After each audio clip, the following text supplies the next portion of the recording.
So far, we've used linear models where both the response and explanatory variables have all been continuous.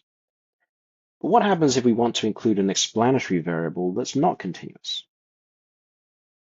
How do we include categorical variables in a linear model?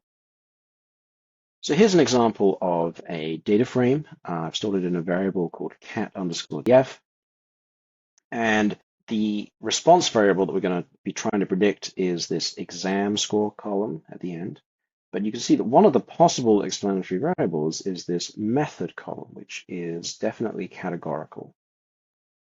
If we wanted to include that in our linear model, we could add it in to the lm function, just like a continuous variable. So you can see here that we've got method plus study hours as two different explanatory variables.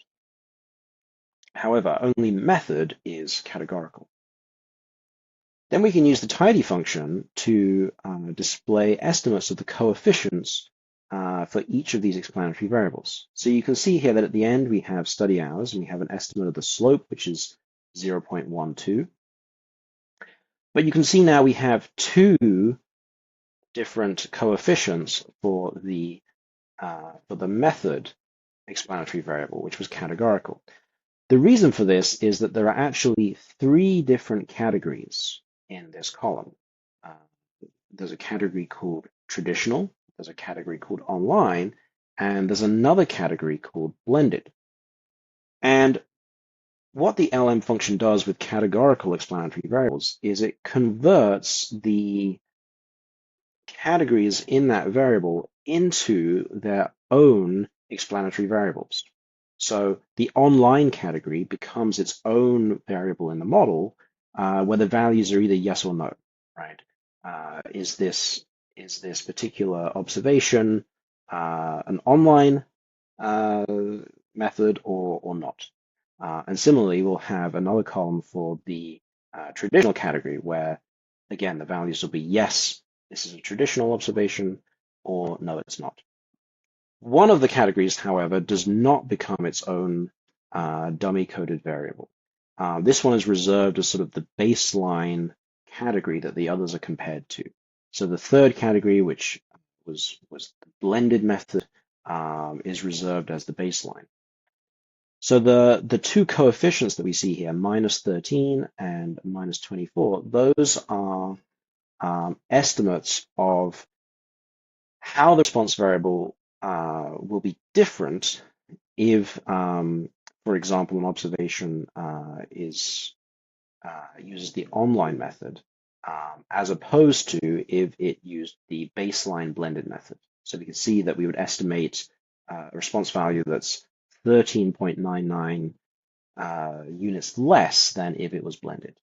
And for the traditional dummy-coded variable, right, if an observation was yes for this, then we would estimate that its response variable is 24 units less than a blended. So what does that actually look like? Well, on the right here, you'll see a graph that tries to visualize these different values of the method categorical variable.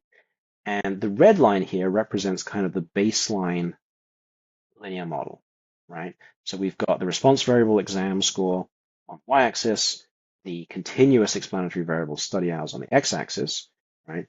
And if you remember, the slope for how exam score is correlated with study hours is 0.12, right? So this is going to be the slope of the red line. And the intercept will be 77, right, which is the baseline intercept if the method is blended, which is what the red line represents.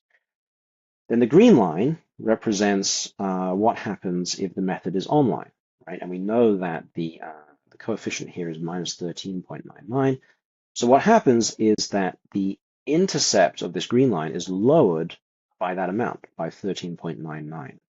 However, the slope remains the same, 0.12. And then the blue line represents what happens if an observation is using the traditional method, where the estimate here is minus 20, 24.5, so the intercept would be 24.5 units lower than the intercept for the red line. But again, the slope does not change. The slope is constant in all three of these cases. Now, one technical thing to note is that in R, it's usually a good idea to encode any categorical explanatory variables as a factor.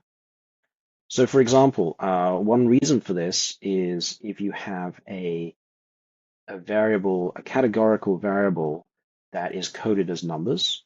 So one of the other variables in this data frame was the year column, which holds the numbers 1, 2, 3, and 4.